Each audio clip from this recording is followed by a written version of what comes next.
Bonjour, avant de commencer la séance d'aujourd'hui, on va faire un petit rappel de la séance précédente dans laquelle on a vu quelques concepts économiques de base. Alors il s'agit essentiellement de la rareté, les biens et les besoins. Alors un bien est rare lorsqu'il n'est pas disponible ou lorsqu'il est disponible de quantité insuffisante.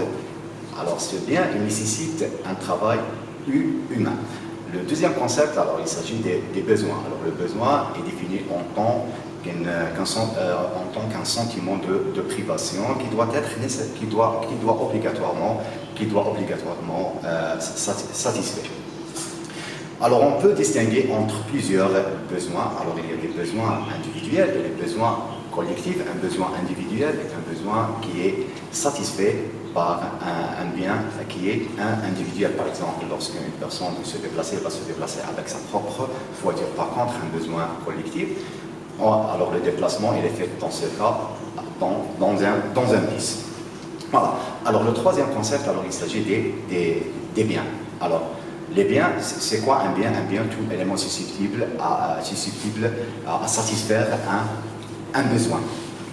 Alors on a vu qu'il y a plusieurs classifications des biens. Alors il y a des biens économiques, des biens non économiques. Un bien économique, c'est un bien qui nécessite un travail, qui nécessite l'effort humain. Un bien non économique, c'est un bien qui est abandonné dans la nature. Il y a des biens matériels et des biens immatériels. Un bien matériel, c'est un bien qui est stockable, qui a une apparence physique, qui est touchable. Par contre, un bien immatériel, c'est un bien qui n'a pas une apparence physique. Par exemple, les services. Alors, il y a des biens de consommation durable, il y a des biens de production, il y a des biens de consommation finale. Par exemple, lorsque l'entreprise achète de la matière première pour la transformer en produit fini, alors il s'agit ici d'un bien de consommation intermédiaire. Lorsque un consommateur achète ce bien fini, alors il utilise, alors il s'agit ici d'un bien de consommation finale. Alors, maintenant, on a vu encore la relation entre les biens et les besoins. Alors, la relation qui existe entre les biens et les besoins, c'est qu'on a des besoins qui sont liés et on a des besoins qui sont illimités. Ces besoins qui sont illimités, ils doivent être satisfaits par des biens qui sont limités. Donc la science économique, elle intervient pour administrer, d'accord, pour gérer cette relation entre les biens qui sont limités et les besoins qui sont illimités. Alors il y a un concept économique, un autre concept économique de base qu'on doit connaître. Alors il s'agit des agents économiques. Alors les agents économiques, dans cette séance, on va voir les agents économiques et les opérations économiques. Alors la première séquence, on va voir les agents économiques. En deuxième séquence, les opérations économiques. Voilà. À l'issue de cette séance, on doit être capable d'identifier et caractériser les agents économiques. Voilà. Alors, tout d'abord, on va commencer par la définition d'un agent économique. Alors, tous les individus d'une société participent à la vie économique. Ces individus sont des agents économiques. En passant, voilà, par exemple, un élève qui achète un livre, une entreprise qui demande un prêt de sa banque, il y a un étudiant qui paie ses droits d'inscription à l'université, une entreprise qui achète de la matière première pour la transformer en produit fini. Alors, chacune de ces personnes effectue un acte économique différent, il joue un rôle important dans la vie économique. Alors, ces agents économiques ont plusieurs fonctions dans la vie économique. Un même agent peut à la fois produire et consommer, mais pour simplifier, on peut associer à chaque agent économique une fonction économique principale. Alors, ceux qui produisent ont une fonction de production.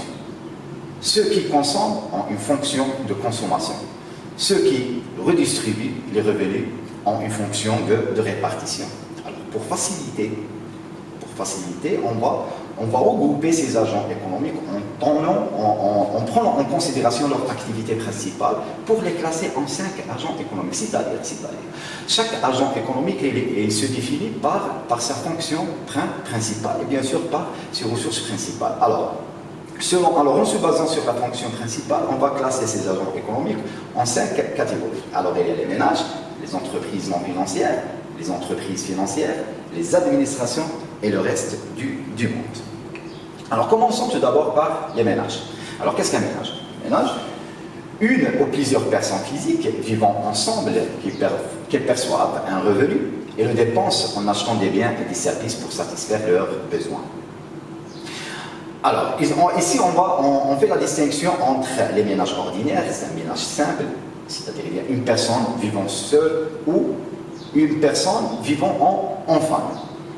Alors, le deuxième type de ménage, alors il s'agit de ménage collectif. Alors il s'agit de personnes de collectivité qui vivent ensemble sous le même toit et qui n'ont pas en principe un lien de parenté ou un lien de sang. Alors il s'agit ici par exemple des prisonniers dans la prison ou des soldats dans une caserne, puisqu'ils vivent sous le même toit et ils consomment la même consommation. La même consommation. Alors la fonction principale des ménages, c'est la consommation des biens et des services. Alors c'est quoi la consommation? La consommation, c'est la destruction des biens et services utilisés pour satisfaire les besoins de l'homme. Alors, cependant, les ménages ont d'autres fonctions. D'accord? Alors la fonction principale, c'est la consommation des biens et des services, mais il y a d'autres fonctions. Par exemple, la production. Alors la production dans la mesure où ils fournissent des facteurs de production aux autres agents économiques. Alors ces facteurs de production sont essentiellement le travail et le capital. En tant qu'un entrepreneur individuel, par exemple, un agriculteur qui a une exploitation agriculture et qui exploite cette exploitation agriculture pour sa propre consommation, par exemple.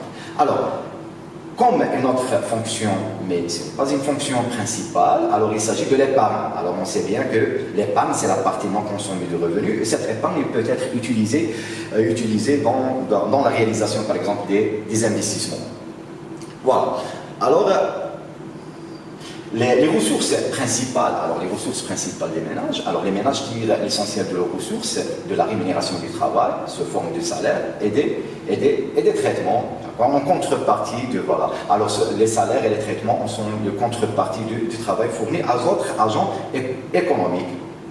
Voilà. Alors ils peuvent avoir d'autres ressources comme les prestations sociales, par exemple. Alors les prestations sociales qui sont accordées par les administrations publiques et les loyers en contrepartie d'utilisation, par exemple, d'un capital, d'un immobilier, par exemple. Passons maintenant au deuxième agent économique. Alors il s'agit des entreprises non financières. Alors les entreprises non financières, c'est quoi une entreprise? Une entreprise est une unité économique dont la fonction principale est la production des biens et des services marchands non financiers vendus sur le marché dans le but de réaliser un bénéfice, dans le but de réaliser un profit.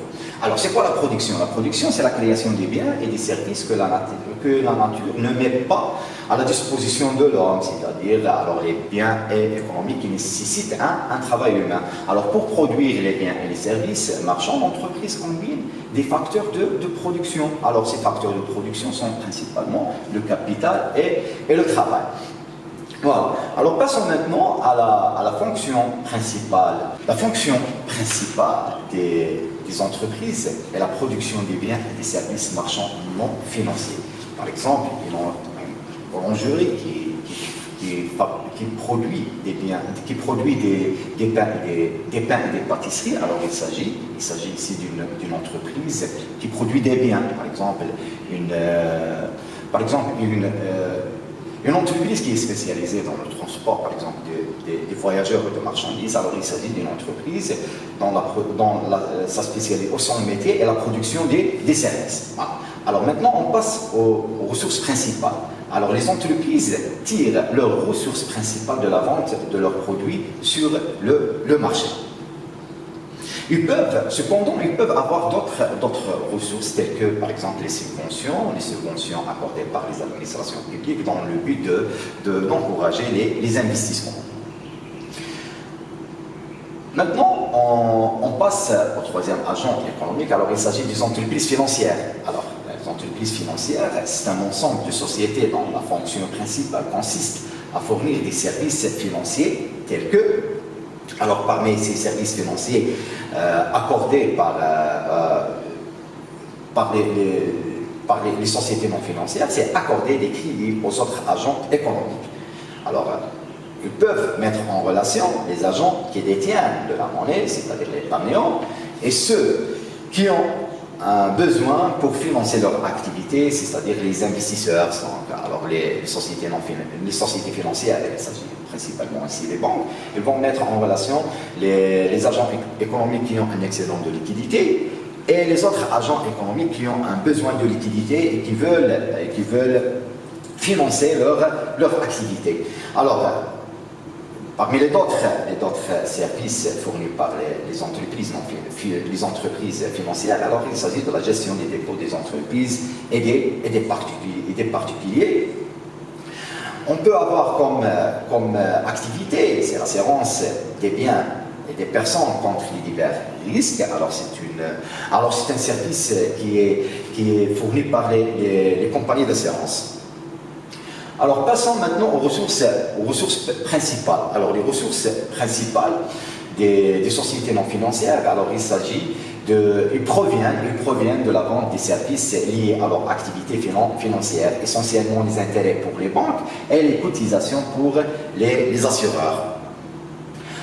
On passe maintenant au quatrième agent économique. Il s'agit ici des administrations. Alors c'est quoi? On commence par la définition des administrations. Alors les administrations regroupent les organisations sans but lucratif. Lorsqu'on va dire sans but lucratif, c'est-à-dire qu'ils ne cherchent pas la réalisation d'un bénéfice, dont l'activité principale consiste à produire des services non marchands. D'accord? Lorsqu'on va dire non marchands, c'est-à-dire que ces services sont offerts gratuitement ou quasi gratuitement.